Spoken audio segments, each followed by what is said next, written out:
Hello everyone, I'm Sarah Buckley. I'm the Executive Officer of the Trewella Foundation, which is the private family foundation for Carol and Alan Schwartz and their children, and is very much focused on female leaders, whether that's through our grant making and partnerships, through our corpus investments, and through our research and advocacy arm, which is the Women's Leadership Institute Australia. I'd like to warmly welcome all of the Pathways alumni, presenters and supporters that are attending this evening. And we have them both from the University of Melbourne, but also for the first time from QUT, which is fantastic. And a big hello to Vicky Browning, who runs that program. And finally, we also have the 2020 University of Melbourne cohort attending, and they start off on Saturday online. So that's going to be fantastic to attend that this weekend. So as we gather for this event virtually, let us just take a moment to reflect on the various traditional lands on which we're physically placed. I would like to acknowledge the Woiwurrung people of the Kulin Nation, where I'm based this evening, and pay my respects to their elders, past, present and emerging. Finally, I wanted to acknowledge our co-host for this evening's event, the University of Melbourne, and in particular, Dr. Meredith Martin. These are unsettling and challenging times, and I really hope that you and your families are all healthy and safe. And it's clear that diverse female representation is ever more critical. Your voices matter greatly and need to be part of the significant policy shifts that are underway right now. And with that in mind, it's really exciting to know that quite a few of you are running for the forthcoming Victorian local elections, government elections, and I understand there's been a WhatsApp group for you all to share that journey as you go through it together. And please remember, we're all behind you, and you have a whole network of alumni here to draw on for personal support. So we're all cheering from the sidelines, we're thinking of you, and we can't wait to see how you go in your campaign and then in the election. We've also been working hard on the development of Pathways alumni mentoring, and there's going to be two streams of that program: Accelerate and Explore. And Accelerate's for those that are planning to run between 20 to 22, and Explore's for those who might run in the next 10 years. So we're going to be piloting that program with about 30 Melbourne University alumni in August, and then we hope to roll that out so that you can all experience that program. So just to outline the plan for tonight, I'll shortly introduce Carol Schwartz for the panel discussion, but just some housekeeping. I wanted to flag that this panel conversation will be recorded and made accessible to the Pathways alumni. Please keep yourself muted, include your full name, and if bandwidth allows, we'd love you to keep your camera on so that the panel can see you. And it's totally fine if there are kids and others in the background. It's quite possible mine will pop in at some stage. And you can also use the reaction button you might see down the bottom there if you want to support the panelists or give a little wave or whatever you like. I'm going to be on the group chat function, so please join in, share your thoughts and comments, and also send your questions through as we go through the conversation. I'll be then collating those, and Carol will try to get through a few of those near the end of the conversation. And finally, an important part of these alumni events has been networking. So we thought we'd try a quick virtual version tonight. So once we've had the panel conversation, we're going to split automatically into some small breakout groups so that you can meet and chat with others. And I would note that bit won't be recorded, so you can talk about whatever you like. In the meantime, if you've got any technical issues, you can reach out to Ellen Mitchell on the group chat function and she'll try to assist. So let's get on with the panel discussion. Some of you are yet to meet the wonderful Carol Schwartz. She is the founding chair of the Women's Leadership Institute Australia and the chair of the Trewella Foundation. And she has a range of other board roles, including non-executive director of the Reserve Bank of Australia, equity trustees, Qualitas Property Partners, and she's a director of Scalata Ventures. And Carol fundamentally believes in the value of more female leaders. And she's established a range of innovative initiatives to address that, including the Pathways to Politics program for women. So Carol, I'll hand over to you to introduce the session and our inspiring panelists. Thanks so much, Sarah. And hi, everybody, and welcome to our old alumni and welcome to our new cohort. We're so excited to have you join us in this new year of 2020, where we're going to be trying whole new ways of meeting together and workshopping, and I think it's going to be very, very exciting. So thank you very much for taking the gamble of coming with us in this new format, because I think it's going to be a brave new world that we're entering into. And I also want to particularly welcome our QUT alumni. Fantastic. We were so excited when QUT came on board with the Pathways program.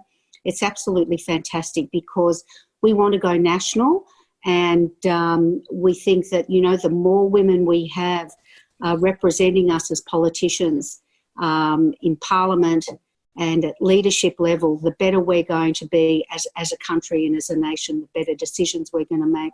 So it's very exciting that Queensland has joined us.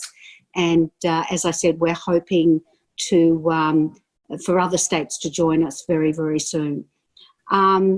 I also want to welcome and thank Meredith Martin, our fantastic partner from Melbourne University.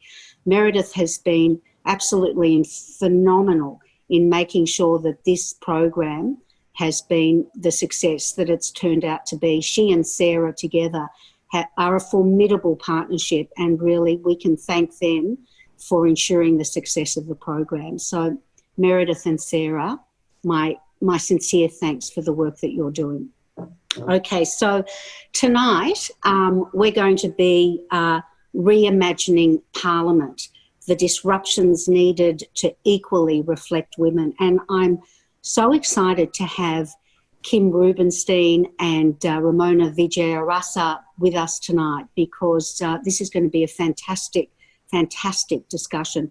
I've been speaking to both Kim and Ramona quite recently, and the work they're both doing is absolutely phenomenal, and they've got so much expertise to share with us. So let me do a more formal introduction. So Professor Kim Rubenstein is based in the Faculty of Business, Government and Law and co-director of the 50/50 by 2030 Foundation at the University of Canberra. Kim is a graduate of the University of Melbourne and Harvard University, and is Australia's leading expert on citizenship. She is a phenomenal constitutional lawyer. And for any of you who've studied law, constitutional law is such a fascinating subject, and Kim is right on top of every aspect of it. She was previously the director of the Centre for International and Public Law at the ANU, and the inaugural convener of the ANU Gender Institute. And I get your fantastic newsletter every month? Yeah, every month. Yeah, well, the ANU Gender Institute comes out regularly, as does now the Broad Agenda. So I'll plug both later. Yeah. Right. And Kim has written a chapter soon to be published advocating for job sharing in Parliament, which we'll chat about shortly. And Ramona, Dr. Ramona Vijeyarasa is a leading scholar of gender equality. She is a Chancellor's Post-Doctoral Research Fellow in the Faculty of Law at the University of Technology, Sydney. Ramona is author of Sex, Slavery and Trafficked Women. And prior to joining UTS, she worked for Action Aid International, heading up their women's rights team. She's also worked for the International Organisation for Migration in Ukraine and Vietnam, and the Centre for Reproductive Rights in New York. Relevant for tonight's discussion, Ramona has come up with the most fascinating gender legislative index to measure the legislative footprint of women leaders, and she's also working on a feminist legislation project. And this is really exciting stuff we're going to be hearing all about tonight. So thank you so much to Kim and Ramona for joining us tonight. So let's begin with a question for both of you. How do you think that female leadership has fared during these disruptive times of COVID-19? And Kim, why don't you start? Sure, Carol. And I think it's really interesting that COVID has provided an opportunity to really amplify pre-existing concerns about gender and leadership, not only in Australia but internationally, but also has provided a lens to start comparing different styles of leadership. And so some of the reporting about those nations that are doing better are highlighting how women leaders are responding differently and the different positive flow-on effects. But here at home, I guess for me, and what was quite stark at the beginning when we had the Prime Minister, the Health Minister, the Chief Medical Officer, and the Treasurer all standing up, white men telling the nation what was happening. It was just such a reminder of the absence of women in that national story. Of course, when the National Cabinet was portrayed, we had our women premiers in there, but again, it's such a disproportionate representation. So I think it has really highlighted for many of us the need for amplifying the importance of women's equal participation in leadership. Yeah, thank you, Kim. Ramona. Thanks, Carol. Look, like Kim, I found it really interesting that the media and public policymakers and even general commentators have been drawing this link between women's leadership and how well a country has responded to COVID. But I must say, I've been a little bit skeptical because I think it's early days. There's this excellent Harvard Business Review article which highlights some of the challenges. It's too soon, the data sets are limited, and there may be other factors at play that are unrelated to women's leadership. I think we also need to be a little bit cautious using data when it works in favour of our cause for women in politics, because it can be easily used against us. So, for example, Belgium has one of the highest rates of death per capita and they have a woman prime minister.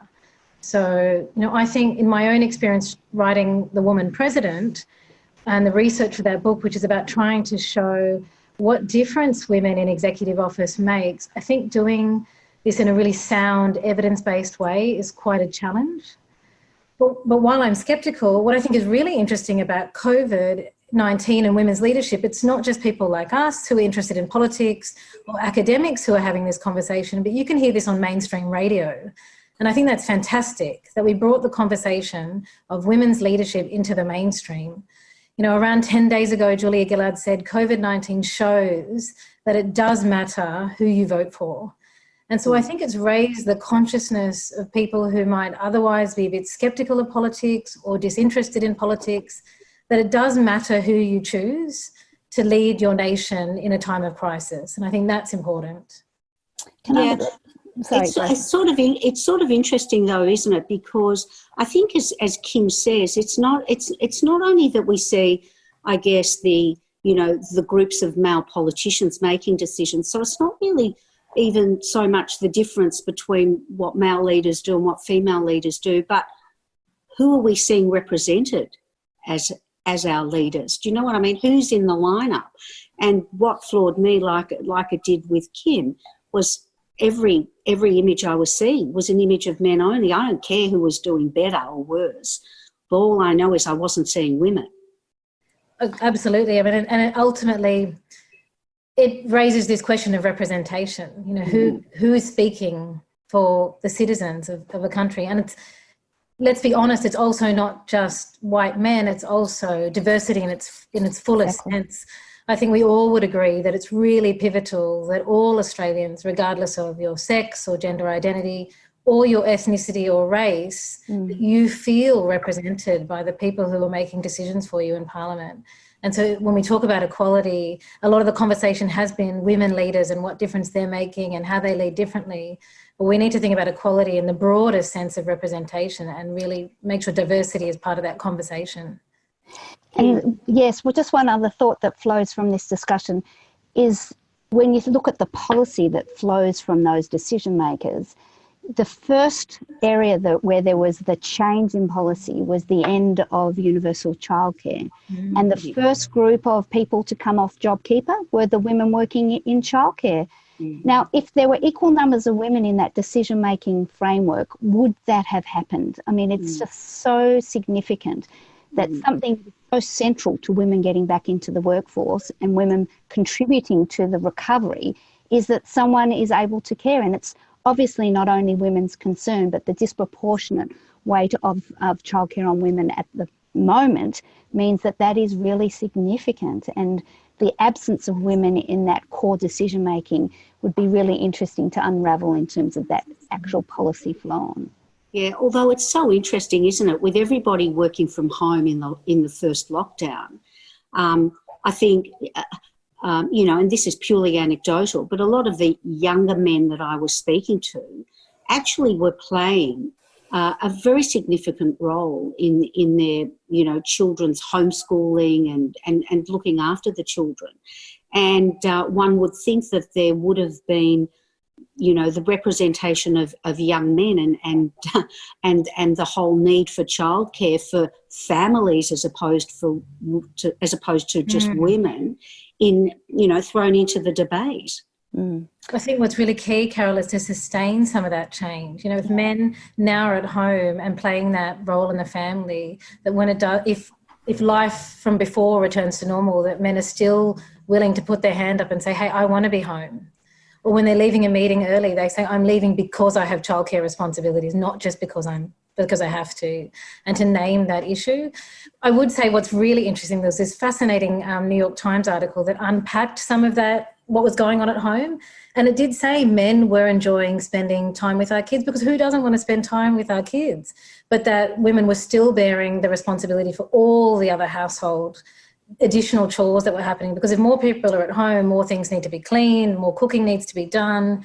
Even in the academic space, it's fascinating because it showed that academics were doing more publishing during the time of COVID, but it was men who were publishing and not women academics. So there's still something going on at home that even in the time of COVID, when we're working with more flexibility, where women are bearing the bigger brunt of these responsibilities.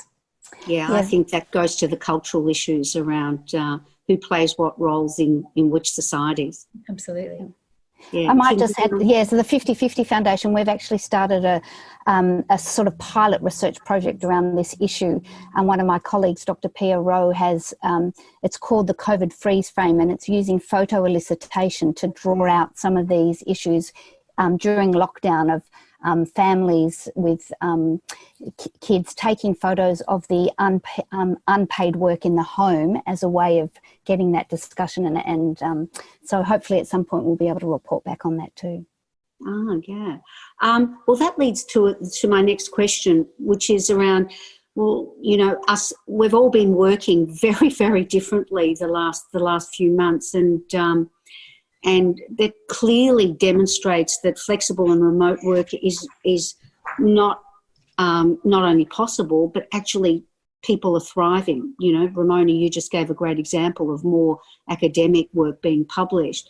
And it'll be really interesting to see how this shapes professional roles in a whole range of sectors. Kim, I know you are passionate about shared representation. Yes. Yeah. And in fact, you're a role model for this at the 50/50 by 2030 Foundation. Can you provide some reflections about your own experiences of a shared senior leadership role, and then how you think job sharing could work for public office? So thanks, Carol. It's sort of interesting how my own position as a co-director with Trish Bergen actually came about. So they're interlinked. I'm not sure if many of you know, but Trish Bergen used to be the head of the Office of Women, when she left that position, she had decided for herself that she wanted to be in her next position to be a part-time position. She had care responsibilities for an elderly aunt as well as for grandchildren. Trish and I had never met each other before we began in this position.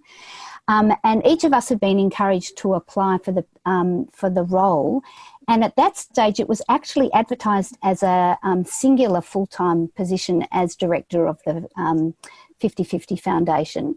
And when I went for my interview for the position, I spoke about the work that I'd been doing in relation to job sharing in Parliament and how I felt, and I'll come back to this shortly, that it would be an initiative that would not only broaden diversity and representation in Parliament, but would also be a way of role modelling for society more broadly the importance of shared leadership in significant, positions within society.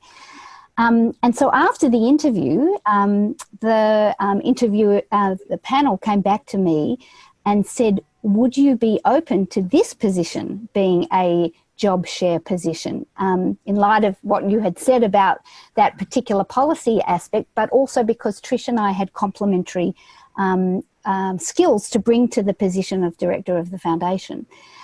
So it really has been an opportunity to not only talk the talk, but walk the talk. And I must say it's early days. We began in February.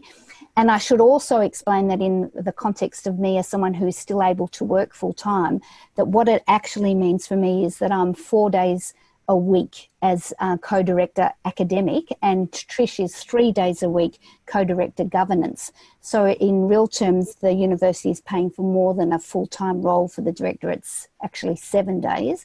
And my other time is still as a professor in the law school at the University of Canberra, and able to focus within that day on my citizenship law work.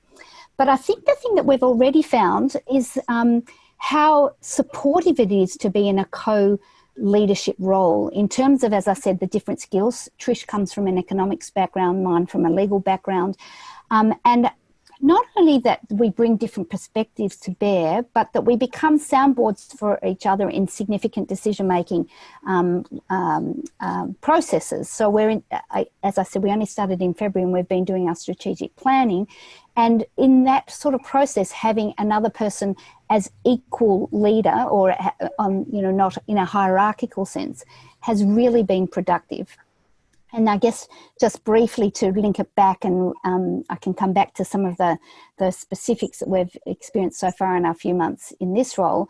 But in Parliament, the idea for shared representation evolved from me hearing about in the United Kingdom in 2015 in the UK elections, 2 women seeking to nominate as the representative for a particular electorate. One of them was a woman with a particular health condition, which meant that she couldn't work full time, and the other being a single mum with a desire not to be working full time by virtue of her parental responsibilities. And as it turned out, the court in that scenario said, as a matter of law in the legislation, it's not legally permissible at this point, but the judge did make a point of commenting on what a good public policy step that would be. And it made me think through, in relation to the work that I've done on gender and constitutional law, how it really would be an opportunity for enabling a greater diversity of people with different life skills and backgrounds to honestly think about going into Parliament and being a representative if there was a way of sharing the load. And perhaps we can come back to that later, because I could speak on and on. But I do think, and I certainly think within our current constitutional system, it's possible. And so I'm particularly interested in hearing some feedback from others who have been in Parliament, who I know are in the room, but also more broadly. It's such an interesting concept, isn't it? I remember speaking to 2 young women who were sisters and who were both barristers, and they wanted to do a job sharing as barristers. Oh, interesting. They tried it; it sort of didn't work. But this was a long time ago. Maybe people would be more amenable to that now. What are your thoughts on it, Ramona? Look, I think, the key thing to me with what Kim said is it's all about role modelling an alternative. Giving things a go and letting people see their alternative and test it out. And you're right, it may not be for everybody, but sometimes we can't try what we don't see. We're too scared to give things a go. And I think the idea of job share, it sounds like a fascinating option for politics. You share responsibilities. It means it's less of a burden and a juggle with whatever else you have in your life, and you have 2 brains bringing attention to a particular portfolio or issue. So in many ways, you can only see it as a win-win. It's about compatibility. If you can find the right compatible working relationship, Yep. I think it's a great way to role model doing things differently. I mean, surely that's what it takes to change the system, people giving things a go and letting people see that an alternative way of doing things is possible, and we shouldn't be scared of that alternative. Yeah, that's a great answer, because it sort of leads into my next question, which is around, how do we really disrupt Parliament? You know, when I was asked this question, 10 years ago, I said, the best disruptor for Parliament would be having mandatory quotas for men and women. Let's not talk about quotas for women. Let's talk about quotas for men and quotas for women. So we have 50-50. And I said, that would be a great disruptor. Ramona, what do you think would be a great disruptor? Look, I think getting to 50-50 would be brilliant. It's the question of how do we get there? And I suppose to get really that, just to really disrupt Parliament as it is, I suppose I'm a little bit surprised by what I'm about to say, but I saw this great photo in the Twitter feed of the female lead. So for those who don't know the charity, the Female Lead, they do this work putting out alternative stories, alternative role models about women, and it's incredible. They're all about changing the stereotypes that so often dominate social media. And on their Twitter feed, they had this poster that said, advocacy is about going beyond having a conversation with people who already agree with you. So I think if we're really going to disrupt, we need to persuade the seemingly unpersuadable, that women need to be at the table. And, I don't think it's always who we think. So from my research in Sri Lanka, Indonesia and the Philippines, we know that women are not voting for other women, but we probably don't invest enough to find out why that's the case. And so I think, to me, to really disrupt, we need to convince those who have this deep-seated conviction that there's not enough space and that women don't deserve a seat. I also think to really disrupt, we need to know what's at stake here, and it's power. There's a limit to how much power there is to go around. I have 2 young girls, and they have this gorgeous book that says, you can never run out of love, but you can run out of power. So what we're asking for here is to cut up the pie differently and distribute it a different way, but the pie's not necessarily going to get bigger. And so I think to disrupt, we need to understand what we're up against, and it's about shifting power from those who might have held that power for a long time and maybe frankly quite unwilling to let it go. Yeah, that's why I'm in favour of quotas. Kim? I just saw now, and I can see Nicola's face in the collection here, but Nicola, you've written, I certainly would have loved sharing all those functions. I had to attend as an MP, I'm sure that's right. And then you've asked, how would you decide who would exercise the vote in Parliament? So I think all these things are really doable in terms of, if you go as a team, you'd be going with a platform. And it's not unlike being a member of a party, is it? That you're essentially making decisions together as to what your position would be on any particular policy issue or legislative, program. And I guess the question would be is what would happen if you disagreed on something? So you'd have to have some sort of agreement between the two of you as to how you would manage decision-making in Parliament. But I don't see that as being too, dissimilar to the party system in Australia.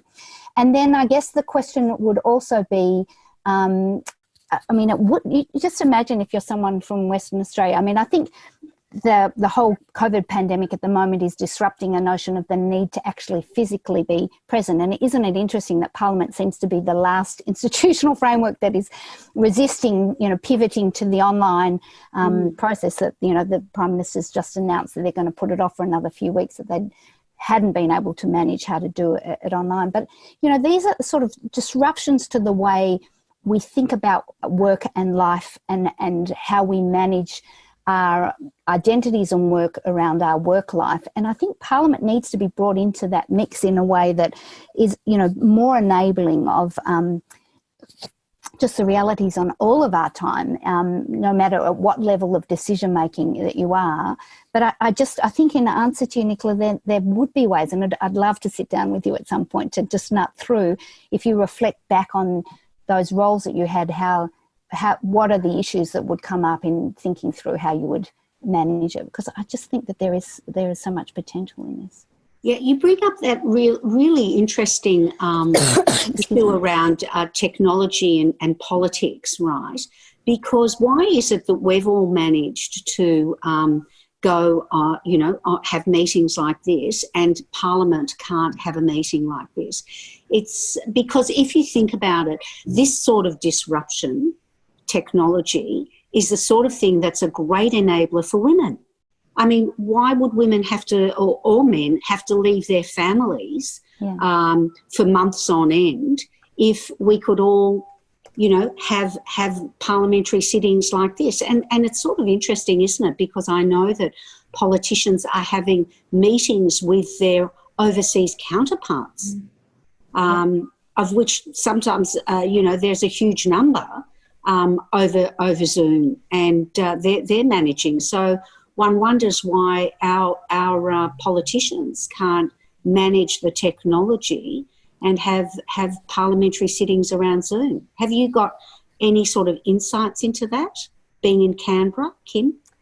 Well, I'm sure there's a lot of politics behind why it's being resisted. I mean, the actual Senate COVID committee is meeting like this. So it is possible for parliamentary parts of Parliament, to operate. There might be some technical issues in terms of the quorum that is necessary. But again, how does a quorum determine? I mean, if you are participating, in virtually, and you can be seen that it's you and not somebody else acting on your behalf, or the right person authorised to act, I'm sure it's doable. So I think there might be more to it, and I don't have that information just because I am only 200 metres from Parliament House, where I'm actually sitting, but I don't have that inside information. Yeah. It's interesting. Ramona, I mean, how are you managing with the technology and meetings that you're having to attend?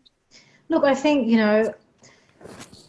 it's been a real advantage to have the technology at hand. So I spend a lot of time in the field doing interviews.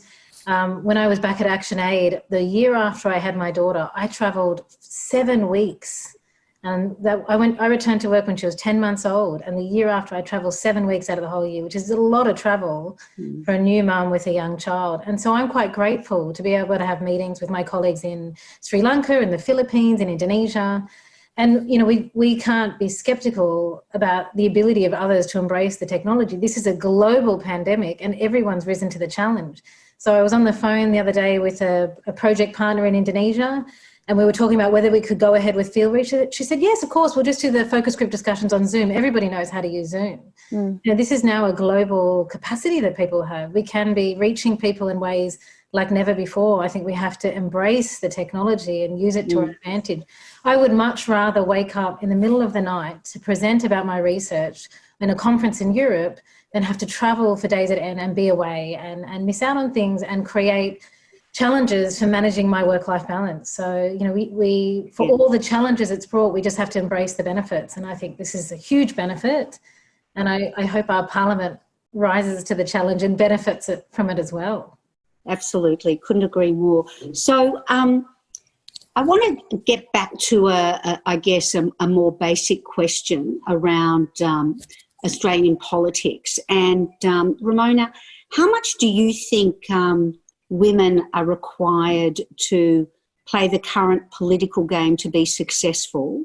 And what role do you think there is for male allies? Well, that's an interesting question. Look, I think in reality, politics hasn't changed that much. And when women in the past have stepped out of a particular mould and brought, for example, emotion to the table and expressed emotion or expressed discontent of their treatment, they've been dismissed as being too emotive, to being too hysterical. I found Julie Gillard's recent interview where she reflected on her time as Prime Minister really interesting, because she did say maybe things would be different now than it was when I was in leadership. And she talked about Jacinda Ardern and said, I like that she can be empathetic to her people, and maybe that's possible in this era. So maybe times have changed and women can offer an alternative model of leadership and do so without backlash. And I'm hoping they would have male allies to support them. I think the issue of male allies is a challenge, because I do really revert to the point I made before about power. And, I love the work of male champions of change. I've been a colleague of Liz Broderick since she recruited me back in the day for my first legal job, and I'm very inspired what she's done. In my work at ActionAid, I've met with so many women who live in communities that are run by men, where the local leader is a man, where the chief is a man, where the head of their organisation is a man, and they live in a country which has a prime minister or a male president. And so men so often occupy space. And so while I want to believe that we should be standing with male allies to call for gender equality, I also think it's really important for women to occupy as much space as possible to champion women's issues, because we've had so little space at the table. Our voices have so often been stifled. And so I'm a bit hesitant about giving away some of that space, because I think it's about giving women as much voice as possible to be able to champion their own issues. Because after all, who knows what women need better than women? Yeah. Yeah. And can you just briefly tell us about your gender legislative index, because that's such a fascinating concept. Sure, I'd love to. Look, I developed the Gender Legislative Index precisely because I wanted to measure what difference women make as executives on the law. So specifically, what is the legislative footprint of a women president? And I think legal legacies are really interesting because they outlive a woman leader. So when we talk about disruptive change, think about things like paid maternity leave in Australia, or Obamacare in the US, or for the countries that were the early adopters, countries that implemented same-sex marriage laws. All of these things outlast the leader because it's quite hard for a successor, even if they disagree with you, to change the law. It's much easier to change policy. So the Gender Legislative Index is this way of measuring what difference women leaders have made on the law and whether good laws come in when women are in power. And we know what good laws are. The index uses very specific benchmarks, but it's things like domestic violence laws that allow a woman to complain without being forced to reconcile with their husband, or labour laws that allow a woman to talk about sexual harassment without retaliation. And so I'm applying this Gender Legislative Index to women leaders in Sri Lanka, Indonesia and the Philippines to show what difference these women have made on the lives of fellow women. And I know we're tight on time, so I'll just say a couple of things. I think the first thing to say is not all women identify as feminists. So not all women presidents are going to be a leader for women. That's just the reality. But what I do think is fantastic is that I've seen that when women are president, there's a different relationship with women from civil society and the president. And it seems to me that women activists and NGOs are more willing to knock on the door of a woman president and say, hey, I know you don't come from the women's movement, but here is an issue that matters to us. Here's some draft legislation. Will you push it for us? Will you back us? So I think, and I've seen the evidence, I've seen women presidents on this basis introduce laws on gender-based violence, or laws on violence in the education system, or laws on trafficking. And that's the beginnings of a positive legislative footprint from women presidents. Yeah, fantastic. And Kim, I know that you have some very strong views about what a feminist parliament might look like. What are your views? Yes, look, we have to be thoughtful about the nature of power and how power is exercised. I think this is a theme that Ramona, you've brought up really strongly. And I think one of the problems that we've had, and perhaps what Julia Gillard was talking about earlier in relation to her experience as being the first woman in that role as Prime Minister, is that given we've only had a certain image of what that role, how that role is played out, has narrowed the possibility of the nature of what power can be, and why Jacinda Ardern, I think, has captured so many people's imagination of disrupting that singular notion of the exercise of power in a particularly masculine way, and that so much of how we've seen power exercised is gendered, and how we need to unravel and disrupt that notion of the way power is exercised, which is why I think also joint leadership is another way of disrupting that notion of a singular, force, which really is not necessarily always the most productive way of exercising power. And I think the legislative index is another way of thinking through how law is so constitutive of power in society, and so that if we can unravel the role of women, whether they identify as feminists or can draw on their lived experience of the inherent and undeniable reality that gender has an impact on the way we interact with the world, that getting that into the decision-making framework and being transparent about how we think through our own life experience and to influence policy will itself be more disruptive. And I've just done in the chat there a link to an online exhibition that flowed from an oral history project that I did with the National Library of Australia with women lawyers, and to encourage people to have a look at it. And I've phrased it, the online exhibition is Australian women lawyers as active citizens. And it's not that only lawyers can be active citizens, but it's a frame into thinking about the nature of active citizenship from a gender perspective of what women bring to the public sphere when they enter into the public sphere, and what these sort of myriad of different life experiences of women who then did have the legal skills brought to that legislative frame. So some of that material, Ramona, we need to talk about more afterwards in terms of that, those sorts of links between engaging in the public sphere, what tools you bring to the public sphere, and what flow and effects that then has for the legislative impact. And of course that legislative impact then flows back into our lives in terms of the ways in which it regulates us in our day-to-day life. Yeah, and Kim, what do you think about the role of male allies, particularly in politics? Because as Ramona says, it's actually about probably even more than sharing power, but giving up power. I think the most important place of male allies is actually back in the home, and I think the sharing of the load issue is that we started off in terms of what's happened with COVID, is that if we really want women to be equal participants in the public sphere, we need men to be equal participants in the private caring sphere. And I think that the allies aspect of it, what we need to be amplifying is how important it is, and how the story that you just told at the beginning, Carol, of hearing of young men actually saying that they're enjoying and want more time to do that.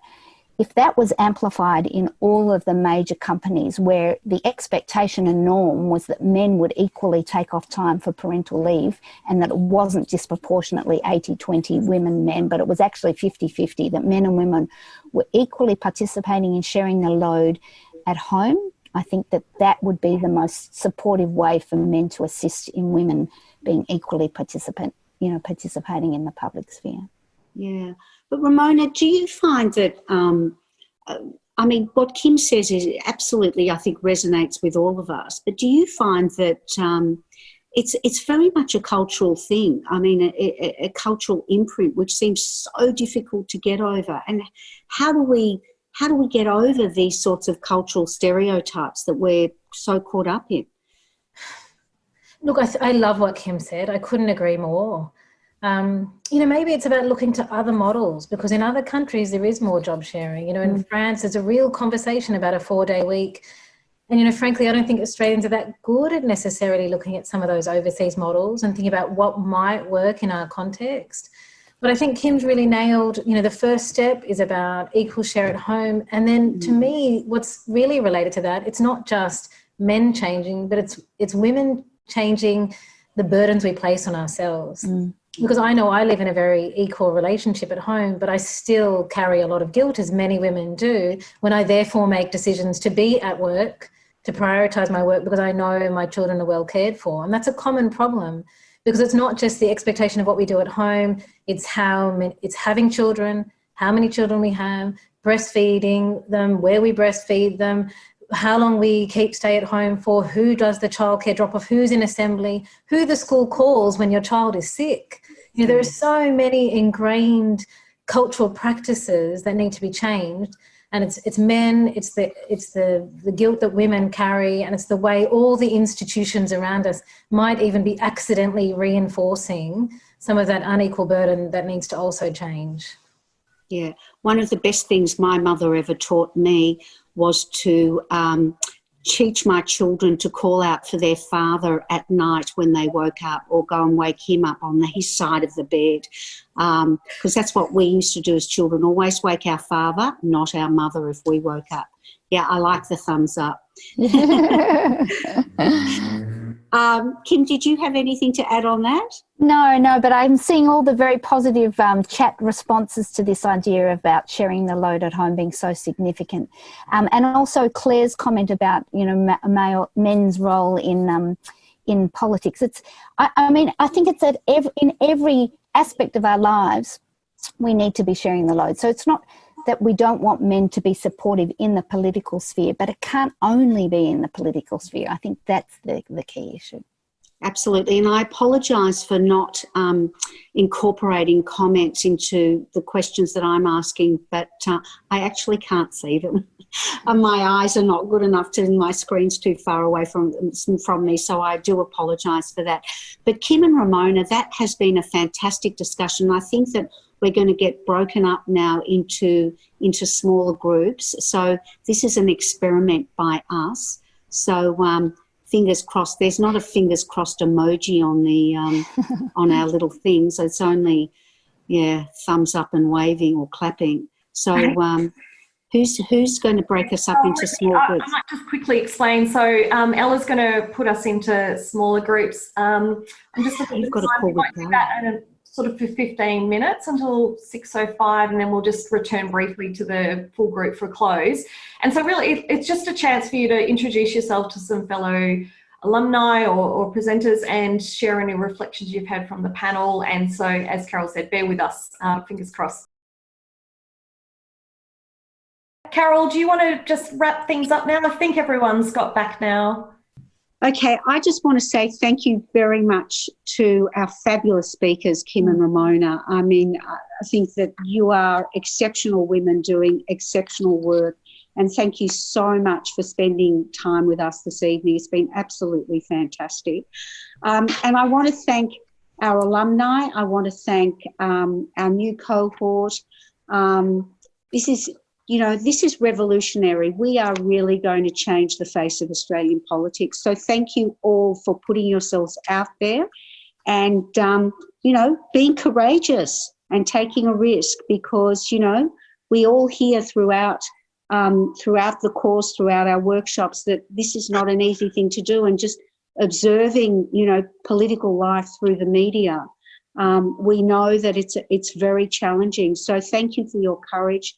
Thank you for your commitment, and thank you for your conviction, because we are really going to change the world. And I would also love to thank my team, Meredith, Sarah, Ella and Lara, who've done a great job tonight and do a great job every day and every night. So thank you very much, everybody, and we will definitely be organising another alumni event very soon. Thank you all. And Carol, can we all thank you, Carol, for your passion and energy and commitment to this. It really has been an honour to be part of this tonight. Thank you. Oh, thank you so much, Kim. Okay, see you later, everyone. Thanks, everyone. Bye.